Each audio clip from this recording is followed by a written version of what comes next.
Hey guys, welcome to the channel and welcome to a channel update. We don't do these sorts of videos normally. Normally we're just doing our live sit and talks on Twitch or we're doing battle reports and stuff like that. But I thought I wanted to do some more pre-recorded stuff for Warhammer. There'll be other things that will be coming soon, like hopefully interviews and stuff like that. It's pre-recorded and pre-set up. But today we're doing a channel update. This is one of two channel updates that are coming so far.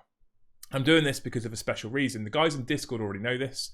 But we have added 2 more members to the Warhammer filming team, and therefore also 2 more members to the Deployment Zone filming team. If you don't know what Deployment Zone is, check out www.deploymentzone.tv. That's our website. It's owned by myself and Winters from Winters SEO, and we put a bucket ton of 40k content on there. Recently, we just did the first ever DZTV Open Day up at Element Games, which was a roaring success, and Winters is now very excited about the future of the channels, and so am I.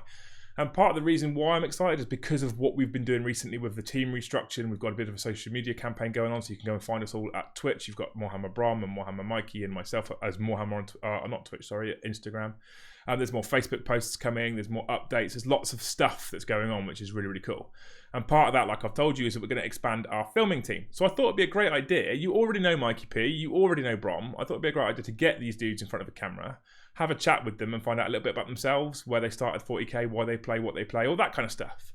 So we're going to welcome Chris. Say hi, Chris. Hi, Chris. Hi, Chris. I'm stealing it from his battle report. I know, it's just that's just happening now, isn't it? Yeah, absolutely. So, Chris, you've come and joined the team. I have. So let's start right at the beginning, I suppose. Okay. How did you get into 40k? Well, I think this story is going to be very familiar to a lot of people. Yeah. So if you were born in the 80s at any point, then second edition of 40k was quite a big thing at the time. So I got second edition when it not too long after it came out, and all the kids in school were playing second edition. All the kids. All the kids. All the cool kids. All the cool kids are playing second edition with its cardboard dreadnought and cardboard scenery. Yeah. Because I'm a little bit older than you. But got into second edition. Have always kind of been into every product that Games Workshop launched. So we ended up playing Necromunda, Mordheim, Fantasy, everything. Then you go off to uni. Yeah. And at that point you're like, ooh, I like girls now. Yeah. And so I kind of stopped playing throughout uni. And kind of probably in my early 20s, me and my friend decided we wanted to get back into it again. We played some Necromunda, stuff like that. And I ended up getting back into 40k in about 5th edition. Right near the end of 5th edition. Right near the end. Right. Okay. So I've got myself a nice little Space Marine army. That was actually an okay time to get back into 40k? Yeah, well, I got a Drukhari, well, Dark Elder, they were called, obviously. Their proper name. Yeah, their proper name. A Dark Elder army and a Space Marine army, and like witches had 4-up, feel no pains and stuff like that. There was loads of cool stuff going on. And then 6th edition dropped, and my primary opponent played Necrons. I don't know how much you fought against Necrons in 6th edition. Yeah. But they were evil. They were absolutely evil. And they were so evil that I was like, you know what? I'm done. Oh, really? Yeah, I'm done. That bad that Necron stopped you from playing 40k? Yeah, at the time. I wasn't a member of a club or anything. It was just playing with friends. So gave it up. And then obviously with 8th coming out, a lot of people have said, let's give it a go again, and found out that 8th edition is awesome. And it's just exploded. So I came back in really with 8th properly, and it's the biggest sort of commitment to 40k I've had so far. I've got loads of armies now. And it spiraled pretty quickly, right? It has. Yeah, it got out of control fast, and I've got no money anymore. Which is great. So you joined the channel. You joined Warhammer's community. Yeah, and that's where it started. Well, we started chatting as well. Yes. So what made you want to get into doing things like battle reports with us? First of all, watching battle reports is fun, obviously, and you look at it and you think, oh, I could do that. Mm-hmm. Lots of people think that. Yeah. Lots of people think, oh, I can do that, and it's a lot harder than you think. Yeah. I've got a background in video production. I've got an interest in filming, audio, all that kind of stuff, and the kind of production side. And it just seemed like something that would be interesting to do, on the side. So we started chatting, and the rest is... You chatted me up. Yeah, I chatted him up. Took me for dinner. Yeah, stroked his beard a bit. It's interesting, though, because like you say, Chris has got an in-depth background in video production. Yes. I think you're actually the only member of the Warhammer team, including the other new guy, who's qualified in video production. Yeah. So, but it is interesting, as you've seen already now, we filmed the second battle report with Chris today. The first one we couldn't really use, unfortunately, because I used Tau and was rubbish because I didn't know my rules. However, we filmed the second one today, and it's a different beast to normal video production, right? Oh, yes. It's very, very, very different. I mean, the fundamentals are the same, but one of the things that you don't really think about, a lot of people think, oh, I can do this. For you, especially, having to film stuff, think about what's going on, think about what's in the shot, and play the game, and remember the rules, and make sure everything's going smoothly at the same time. It's like I've got a newfound appreciation for actually how hard this is, but it's it's very rewarding. So yeah, it is. It's amazingly rewarding, and the open day yesterday showed us that, right? Goodness me, yes. So you have the army you bought with you today, Iron Warriors. Yes. It's your only painted army at the moment. It is, yeah. Why? I got to ask this question. Yes. Because Iron Warriors are poo. Yeah. Why Iron Warriors? Okay, so I've never thought that Chaos have been particularly, or the Chaos that I'd want to play would be particularly competitive. Okay.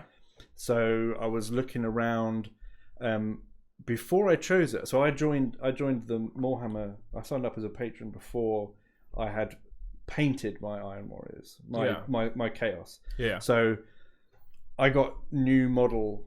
Well, I'll go right the way back to the start actually, because it's an interesting story. So when the new Chaos stuff was announced, I was like, this stuff looks beautiful, and I get shiny model syndrome straight away, right? I think we all do. And I really didn't like the old Chaos Space Marines, but I liked Chaos in the lore.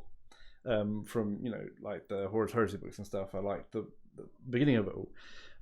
So I started off. I joined the Discord, and I was talking to people a lot. You can even find it back there about what I should go for, right? What this or that or this, and we went through each legion. Yeah, and I remember there was people there saying, "Oh, word bearers are great and all this stuff, but their rules are terrible."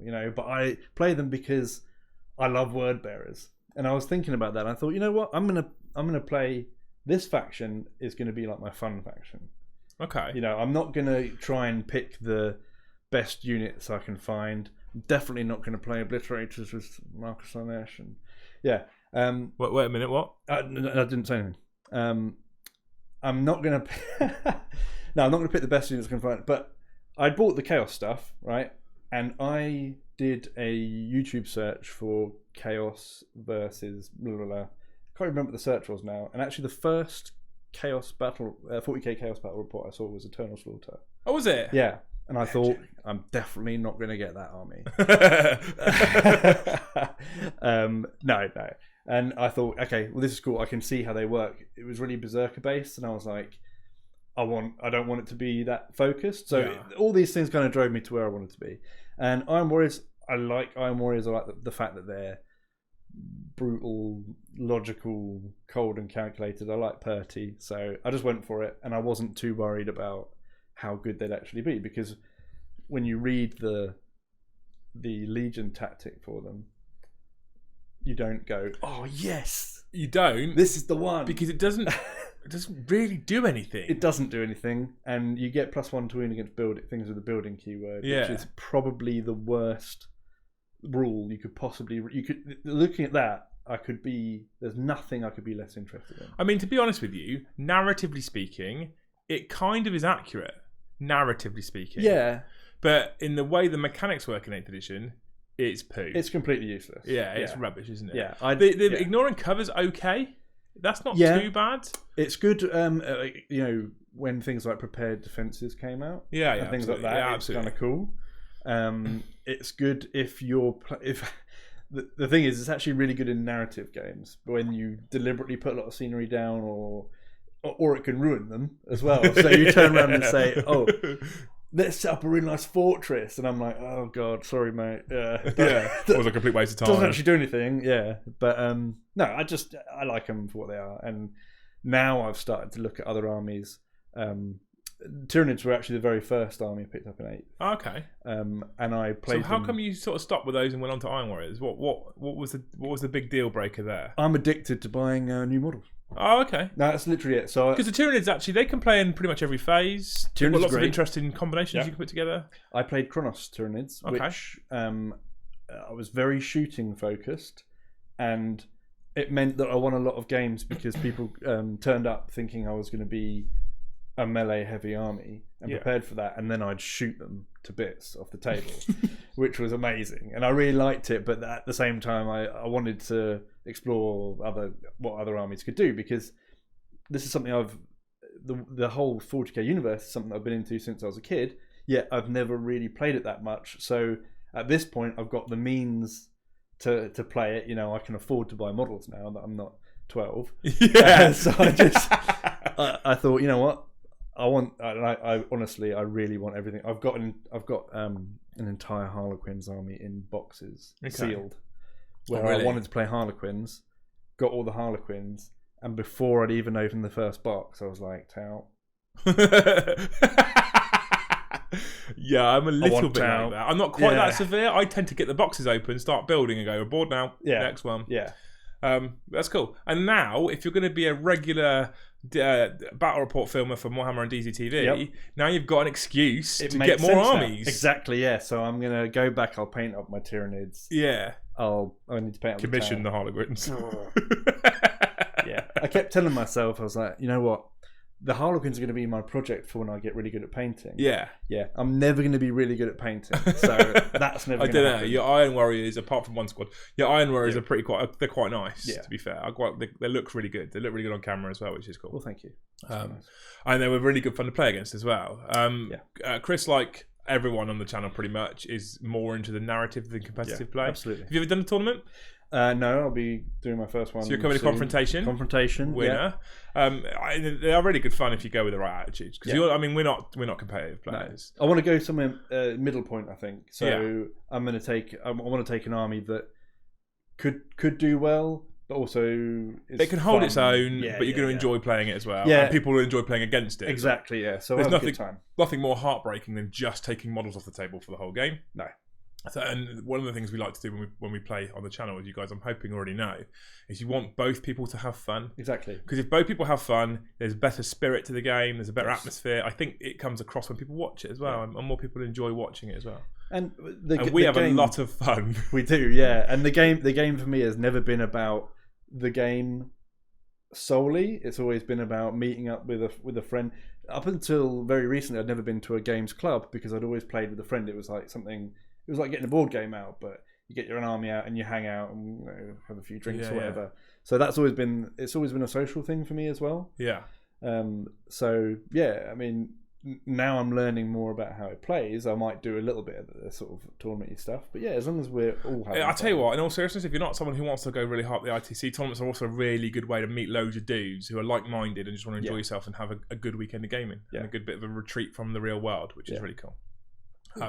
So, like we've said already, Chris is joining the team. There's another guy coming soon as well, who you know. I know. And he's also a lunatic. Yep.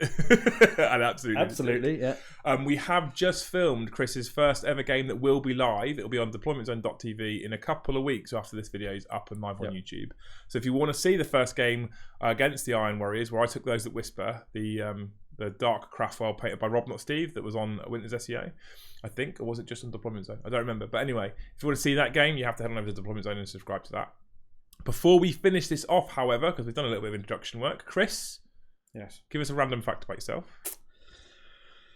Oh, random fact. That's really put me on the spot. Yeah, that was on purpose. Yeah, a random fact about myself.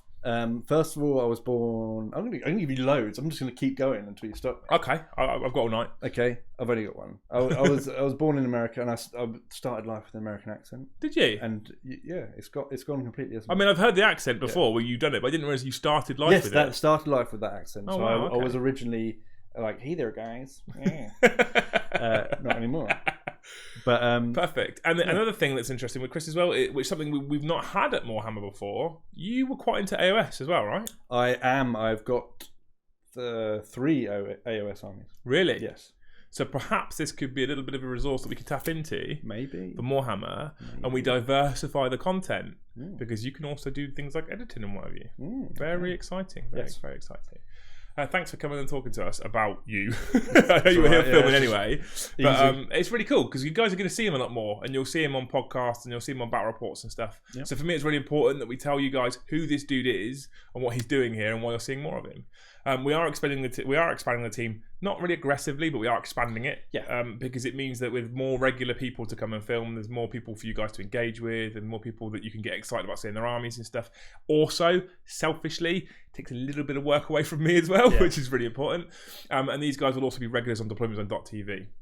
At the time in which this video goes live on YouTube, Chris will have his Instagram account up and running. Yes. I hope. It will be, Morehammer Chris. Yeah, Morehammer Chris. Yeah. And then, like I said, there's already Morehammer Mikey for Mikey P and Morehammer Brom for Brom. So there's those two already. And then the main Morehammer account, which is obviously mine. And there's Deployment Zone. And actually, at the time of filming this, Winters has got his own Instagram account now as well. Actually happened. It's literally breaking news. Actually happened. Yeah. Yeah. One of the reasons why we're spreading the load a little bit, we're so excited about the future of deploymentzone.tv that Winters is on about buying new cameras, microphones.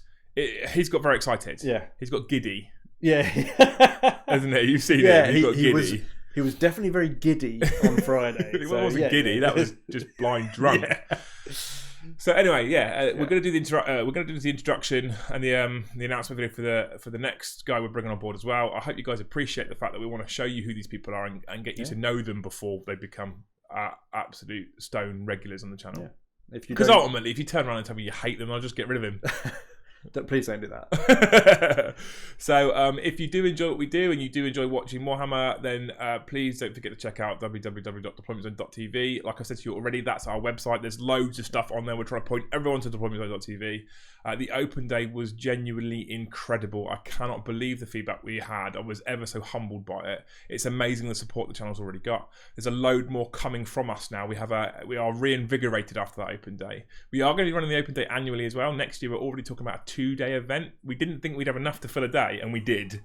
And we're looking at doing a 2-day event next year. So that'll be exciting. So come and join us in the deployment zone. Like I said, that will be the place where you can see Chris's first ever battle report with his Iron Warriors that's filmed and going to be live on the channel against my Eldar Craftworld, those that whisper, as I run them as Ayandon. That was great fun, and it went to the wire. It literally went to the wire, the last dice roll. And I love those games, they're the best. So check that out. That's about everything. A huge shout out goes to all the channel patrons, which is where Chris came from. So shout out to you. It's been growing. It's amazing. The community is incredible. And a massive shout out goes to Element Games, our sponsors. We were there at Element for the open day, and you dudes are awesome. I have a newfound love for Element Games as well. The best. The absolute best, yeah. And if you like your money, don't visit their shop. Yeah, don't. It's probably the best stocked hobby shop I've ever seen in my whole life. My mind was absolutely blown. Everything, every board game, anything you can imagine to do with hobby, it was there. It was incredible. I've never seen anything like it. It's suicide if you've got some spare cash. I ended up. I walked out with a knife. Don't do it. Oh, okay. Just in case your wife watches, you know. I didn't get. No. I didn't buy anything. Yeah. I got all these. Didn't get a thing. No. I won them in a raffle competition. Yeah, you won them in the free raffle. I won them in the free raffle. Yeah, the free raffle that we did. There was a raffle, and there was actually some amazing prizes in that. There's some big prizes. There's some really good prizes. We gave 2 giant Apocalypse boxes away. We gave a Wrath and Rapture away. And a Chaos Knight that I won. And it was important, and it was important to note that people didn't pay for those raffle tickets. No. They got them given to them just for turning up. Exactly. There you go. This is just turning into a DZTV plug now, so we're going to wrap it up. So I hope you guys have enjoyed getting to know a little bit more about Chris. Look forward to seeing him in battle reports and podcasts really, really soon. Thanks very much for watching, and we'll see you in the next one.